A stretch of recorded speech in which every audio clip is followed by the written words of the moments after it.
¿Qué tal, estudiantes? Esperando que todos se encuentren muy bien. En la clase del día de hoy vamos a comenzar con la nueva unidad denominada Organismo y Ambiente. Específicamente vamos a ver lo que es comunidades e interacciones biológicas. Es importante considerar que comunidades tiene que ver, ¿cierto?, con el conjunto de poblaciones que están en un lugar determinado.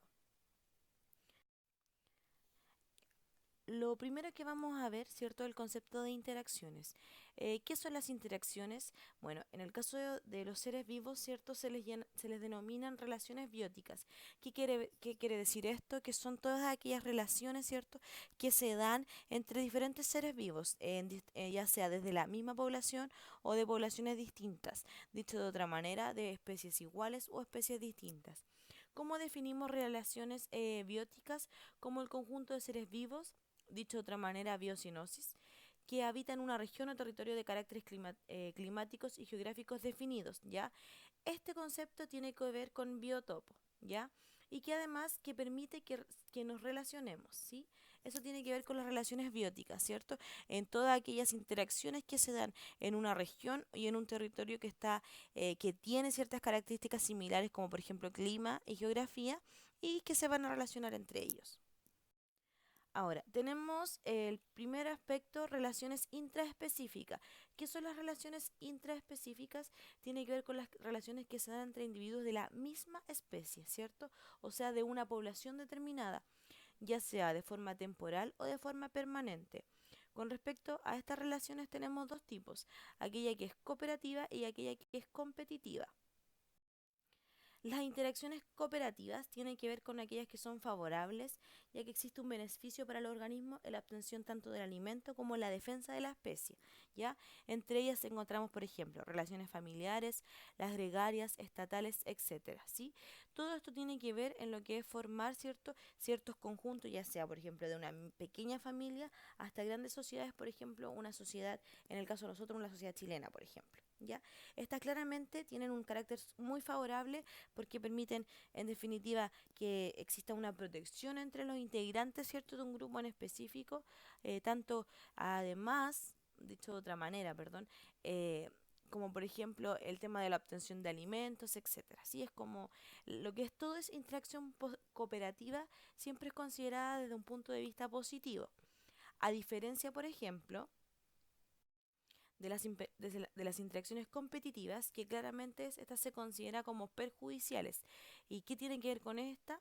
Implican competencias por el alimento, por ejemplo, el espacio, la luz, la reproducción. Entre otras condiciones, todo tiene que ver con lo que es la sobrevivencia, que se encuentran, por ejemplo, en una escasa cantidad para todos los individuos, ¿sí? O sea, cuando hay poco alimento, empieza lo que es ya las interacciones competitivas. Esto, recordar que siempre estamos viendo desde la misma población. Ahora, en algunos casos puede resultar una reducción del crecimiento de la población, ¿cierto? Y tasas de reproducción. Entre otros, puede excluir a algunos individuos de los mejores hábitats o bien causar la muerte de otros organismos, ¿sí? Esas son las interacciones competitivas que se da entre mismas poblaciones. Con respecto a las relaciones interespecíficas, que son aquellas que se establecen entre organismos de diferentes especies, ¿cierto? O sea, entre una población con otra, tenemos diferentes tipos que las vamos a empezar a revisar, perdón, una por una. Pero a modo de resumen, ¿cierto? Las relaciones interespecíficas son aquellas relaciones bióticas que se establecen entre organismos de diferentes especies. La primera tiene que ver con lo que es la competencia.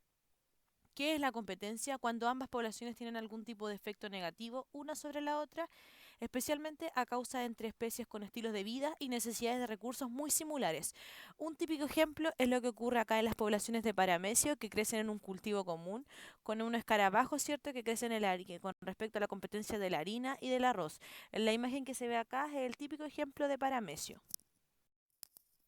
El siguiente que observamos es depredación y que se entiende cuando una población, que va a ser la depredadora, vive a costa de cazar y de devorar a la otra, que viene siendo la presa. Esto, en algunos casos, la depredación va a contribuir a que se alcance un punto de equilibrio en el funcionamiento de la naturaleza. Dicho de otra manera, permite o aporta a que no exista una sobrepoblación con respecto a aquellas algunas especies. ¿Por qué permite esto? Porque la depredación puede actuar eliminando aquellos individuos que están enfermos, viejos o mal adaptados. ¿ya? Y así permite aumentar la sobrevivencia de aquellos que son más fuertes y mejor adaptados, tal como se ve aquí en la imagen, relación de depredador-presa. Luego, la simbiosis, que ¿qué es la simbiosis? Es una interacción estrecha, íntima entre dos o más organismos de diferentes especies. Muchas de estas interacciones pueden ser un beneficio mutuo, ya ambas se ven beneficiadas, pero también hay algunas en cuales los participantes resultan perjudicados cuando existe un exceso, ¿cierto?, de interacción. El término huésped es asociado para el que es más largo, o sea, para el más grande, y el más pequeño viene siendo el que es el simbionte. Acá, acá en la imagen se ve el típico ejemplo de simbiosis, ¿cierto? Que es el colibrí con una plantita, en donde él aporta con respecto a su alimentación y por el otro tiene que ver todo el tema del polen y lo que involucra a las flores.